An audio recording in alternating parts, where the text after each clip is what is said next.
Conceptualizations of the modern global economy. For some reason, the word conceptualizations, maybe because it's very long, freaks people out, freaks a lot of students out. All it is just a word that's just defined to say we have something that's complex, we have something that's extremely dynamic. How do we conceptualize it? How do we understand it or describe it as simply as possible? And that brings us to our first conceptualization, and that's the fact that we have to understand that the entire global economy is comprised of these individual parts. It's comprised of a sum of over 200 national economies. Just like this particular class or course that you're in, all the various students. You come from all the various backgrounds, different origins, different racial backgrounds, different religions, different genders. But together, you guys all comprise this course, Human Geography. So we think about the global economy. To understand it, it's one entire economy, one entire system comprised of all these individual parts. But with that being said, when we see very much the interconnected, the globally linked economy, what we see is the Lorenz butterfly effect. What the idea here is the Lorenz butterfly, it's a metaphor. It says the butterfly flaps its wings over South America. Eventually that's going to trigger and create a tsunami or an earthquake on the opposite side of the world. So it says something small can actually impact a much greater area. And I used the example beforehand, 9/11. Not saying that was a small event, but it occurred just in one area of the world. But there's no doubt that that had a huge ramifications on the overall global economy. More recent, the global economic recession of 2008 to 2000 whatever. That economic recession occurred in particular areas in developed countries, but no doubt had its effect all spread throughout the world. Further, a farmer in a field in the middle of nowhere, South America or Central America, is cognizant or aware of different prices of the global market for his commodity, for his crop, or her crop. And so essentially, because of this globally linked economy, they're now deciding what to grow, how much of it to grow, based on what's happening in the global markets, what's happening in particular areas in which they're selling or buying, trading these commodities. Further, we have to understand that there's these various formal and informal economies that comprise the 200 plus individual national economies. And so we got two key types. A formal economy is one that's government regulated. Essentially, the government knows about it. It's also referred to as the official economy. And so it's essentially all that is, those types of jobs that are taxed, monitored by the government, have pensions. And so they're always going to be included in economic measures because that's data that the government actually observes and tallies and then reports. In the informal economies, those are like what we call the black market. Those are where there's no government regulation, no taxes, no benefits, no institutions. And these aren't going to be included in economic measures because no one knows about them. They're not stuff that's reported. For example, if you do babysitting, and so you might do babysitting in which you go babysit for a night, the couple, the parents come back home, they give you $50, and you're on your merry way. None of that's reported with the government. Although, there's definitely wealth being generated. There's someone making money. There's the movement of capital, the movement of cash from one person to another. And so informal economies are definitely a part of the economy. However, they're not ever going to be included in economic measures because they're not known. Further, I always ask this in big, huge lecture halls and always elicits funny responses. Raise your hand if you're a drug dealer. And of course, no one raises their hand. But if you sell drugs, weed, coke, heroin, whatever, that's an example of unregulated black market informal economy activity. Because you're not obviously going to be making sure that bag of whatever that you sold is registered with the government and then reported in the taxes. Of course not. And I mention all of this because in developing countries or poorer countries, oftentimes informal economies or illegal activities even further are often not counted in their economic data. And so that's something we have to consider as we have these formal and informal economies that comprise the sum of 200 individual national economies that makes up our global economy. Further, there's different economic systems or different ways in which countries view how the economy should be run. And we've got the far left, communism, which is the communal ownership of all resources and properties and the means of production. Essentially, in communism, everyone has an equal piece of the pie. Countries, North Korea, Cuba, Venezuela, to a certain extent, are examples of communistic countries in which that's how they view the economy in their countries as it should be ran. Next up, we have somewhere kind of in the middle, socialism. That's where the government owns some of the means of production or some of the resources, or perhaps a little of both, and the rest is privately held by individuals. Sweden, China, Russia are examples of countries in which economically they run their countries from a socialism perspective. Further, over on the far right, we have capitalism. That's where all resources and all means of production are in private ownership by individuals. And so that's where we have ownership by just a few. And so some examples, United Kingdom, Germany, and the United States, for the most part, are capitalist countries. So essentially what we have is we have the formal and informal economies, but also these different economic systems, but together they all comprise this globally linked modern global economy. Our second conceptualization of the modern global economy is that there is a three-tier structure, which I already hinted at in the previous video when I looked at the table of Funk and I looked at low income, middle income, and high income groupings.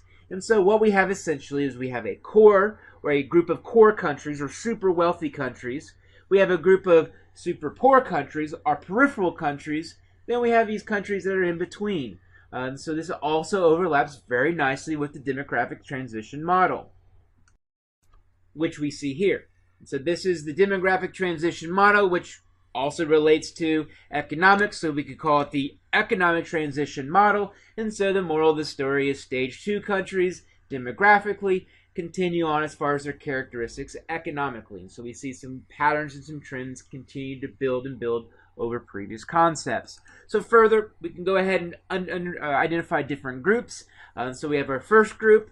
We refer to these as lower income countries or peripheral countries.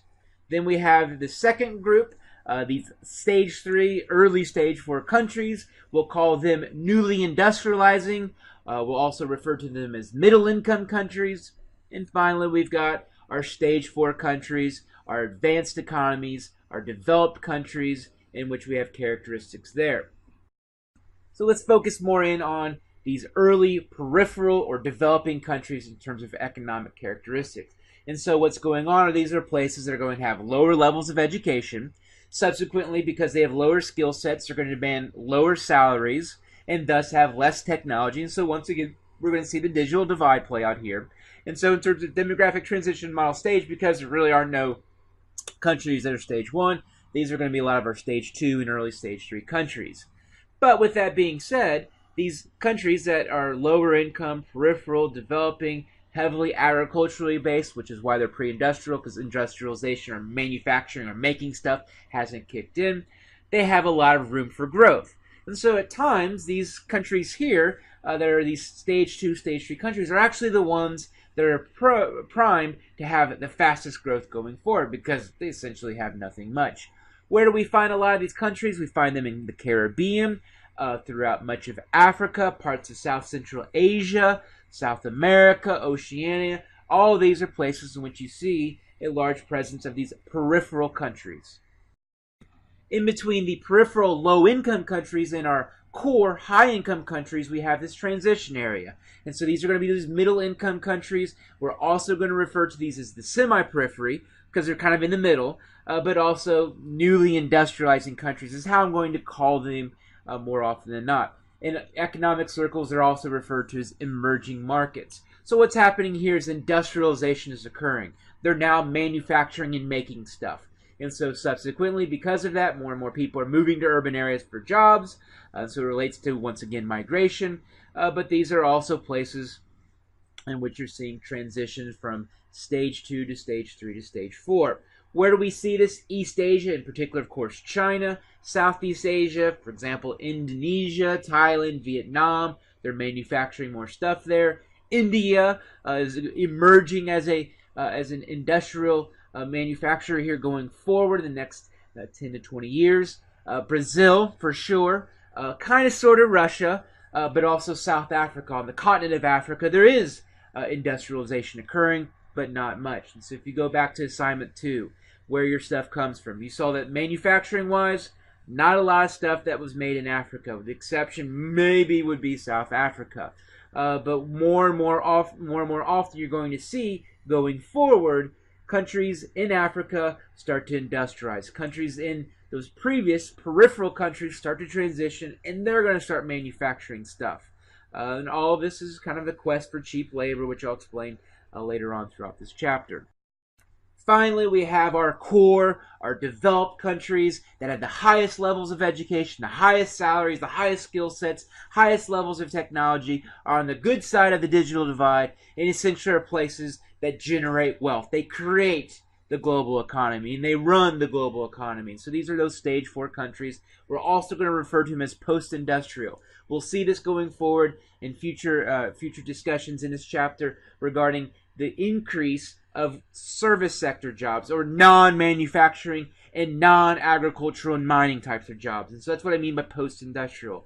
High-income countries, core, also I'll refer to these as advanced economies. Where do we find these? East Asia, for example, parts of China, Japan, you could throw in maybe South Korea, Western Europe, and a little bit of Eastern Europe, Australia, New Zealand, of course, Northern America, in particular Canada and the United States, are all stage 4 demographic countries, but also economically are core high-income developed countries. Characteristic happening right now is a lot of these stage 4 countries, because they're so big economically, it's hard to make them grow and have a significant impact on that growth, is they're very much economically becoming more stagnant. So it also relates to demographics. And so we saw demographic-wise kind of stagnant, slow growth, if anything at all. We also see economically slow economic growth, and in many respects, in some places, economic decline. Now let's focus on, well, who's the core? Who runs the global economy? Who has a huge role in deciding where labor occurs, for example?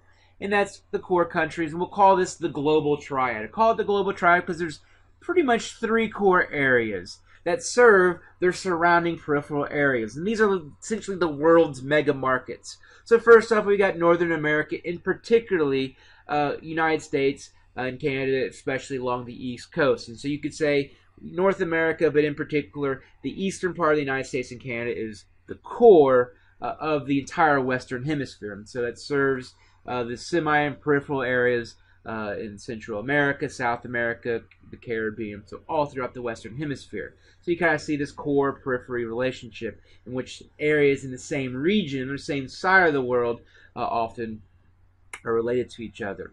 The second core area would be Western Europe. So you could say Europe in general, but more specifically Western Europe. And so Germany, France, United Kingdom, in particular Spain, throw in Italy, throw in Switzerland. These are all places that have huge power in that part of the world. And so they're the core of the areas that surround, you could say Eastern Europe is maybe semi-peripheral. You could say Africa and the Middle East might be peripheral, might be semi-peripheral. All of those are focused in on the core there in Western Europe.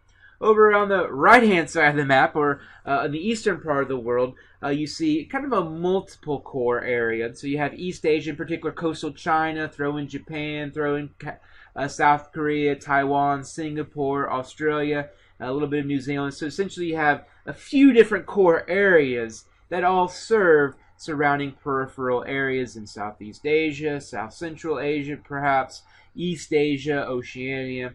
So we see some particular patterns in which we have these regional cores that serve regional peripheral areas. But those 3 core areas, for example, once again, North America, Eastern Europe, and the East Asia, Australia, Singapore kind of core, those are all areas that have also the highest levels of wealth. And so these are also representing the wealthiest stage 4 countries of the world. Our fourth key conceptualization is we have to understand the role of multinational corporations. So these multinational corporations often have their headquarters located in core countries of the world, but as far as where they have their production facilities, where they have their labor, where they make their stuff.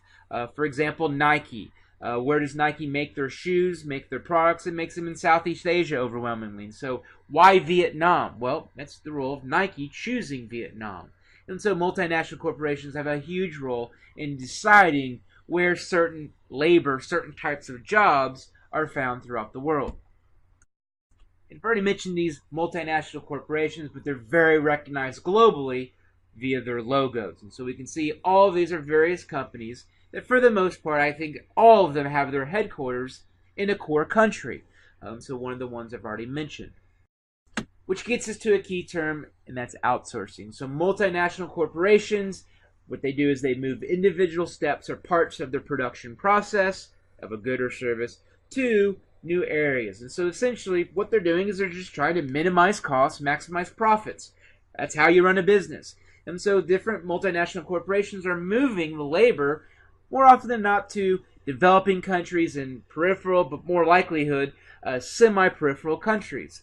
Meanwhile, research and design, marketing, lawyers, patent lawyers, copyrights, graphic design people, all of them are still found there in those core developing countries as far as their types of jobs. We're going to use Nike as an example of outsourcing to show how they have a huge role in the global economy in terms of understanding where different types of jobs are found across the world.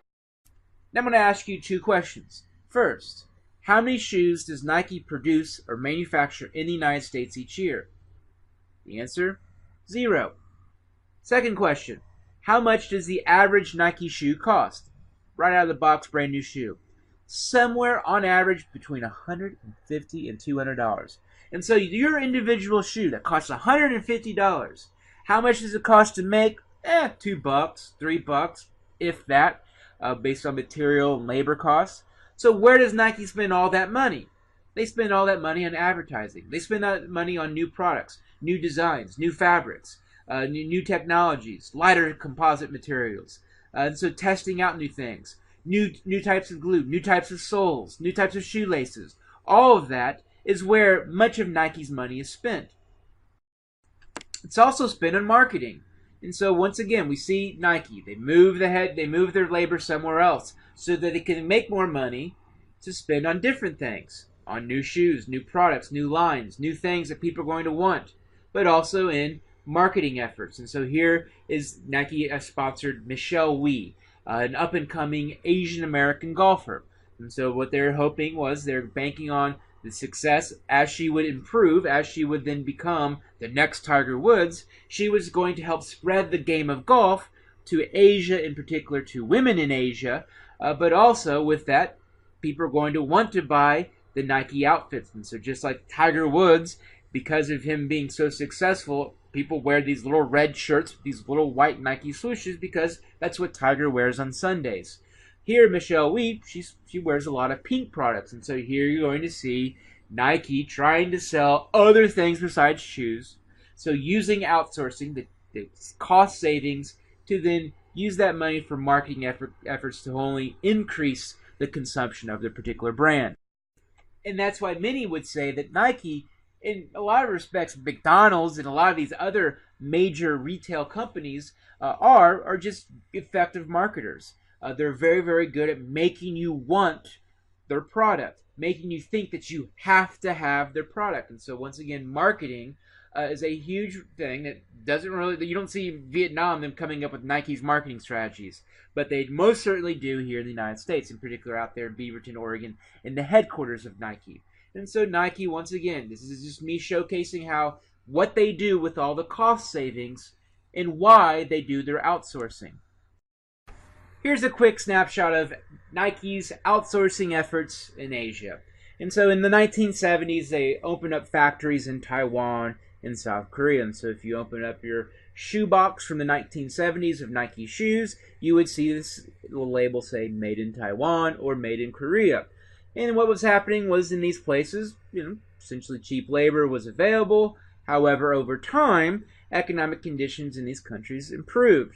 And so over time, workers said, you know what? We want higher wages. We have higher skill sets. I, went to college. I don't need to be stitching shoes if I have these high skill sets or high education levels. And so workers began organizing, started forming unions. And so what did Nike say? Okay, we'll just go somewhere else. And so then they moved to Southeast Asia, where we see a large presence today. Also in China as well. Why? Well, in a lot of these countries, you didn't have those workers organizing. You didn't have economic conditions rising to the point where you're going to have people demanding a higher wage. And so further, because there's fewer labor protection laws in these areas, Nike's said, we can, essentially move our factories here and save even more money, reduce our costs even more. Like I mentioned beforehand, 1992 was that key pinnacle year in which not one Nike shoe was manufactured in the United States, and it has been that way ever since. With that being said, let's understand more about these cost savings.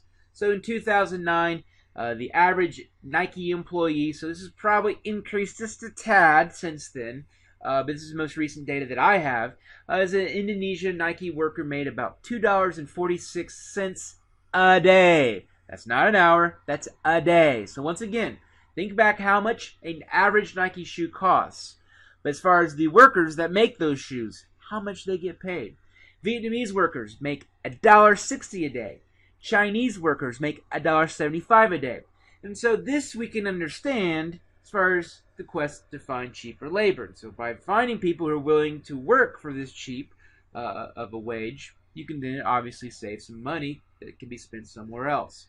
So Nike, in light of this, but also in light of a couple instances of sweatshop or child labor allegations, caught a lot of flack from the international community for worker conditions.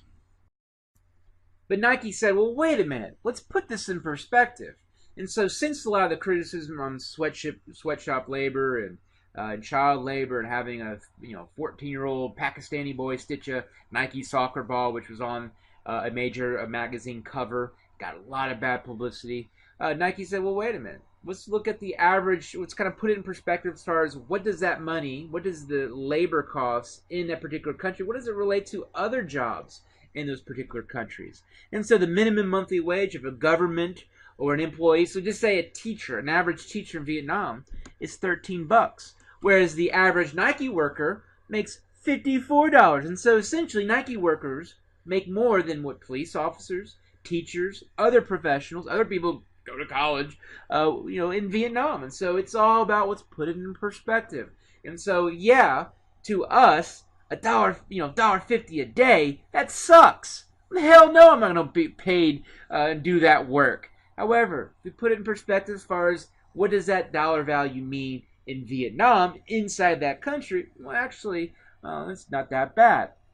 So it's all about perspective. Even further, Nike provides a lot of their workers free meals, dormitory housing, healthcare, education. And so when we think about this, Nike obviously reacted to a lot of these criticisms, but they also, they really shouldn't have been criticized because all they did was just find cheaper labor. And if we think about that labor is all related to how much people are willing to work for a particular wage in a particular country. In the case of Vietnam, they could make a lot of money and actually benefit themselves much greater than an average, more professional job.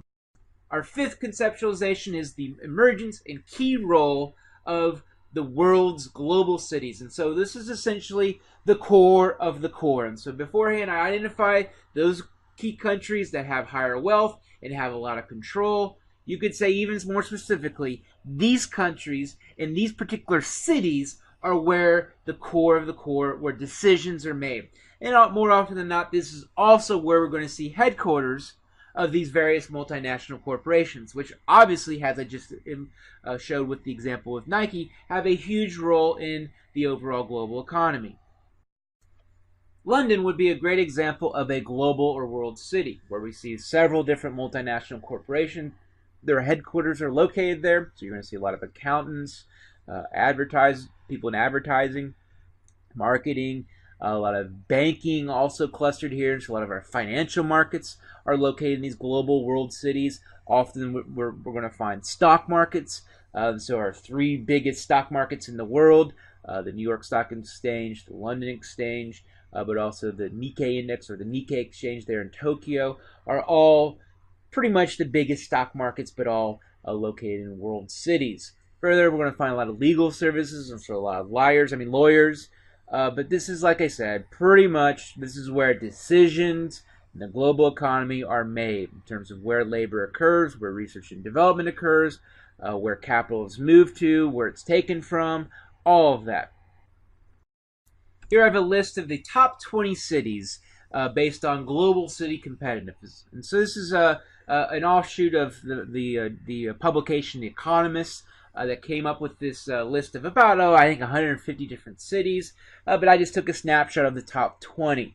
And you can see all of these global cities are all ones that are located in core countries, but all have a huge amount of clout, huge amount of power in the global economies. This is where you're going to see a lot of large corporations clustered.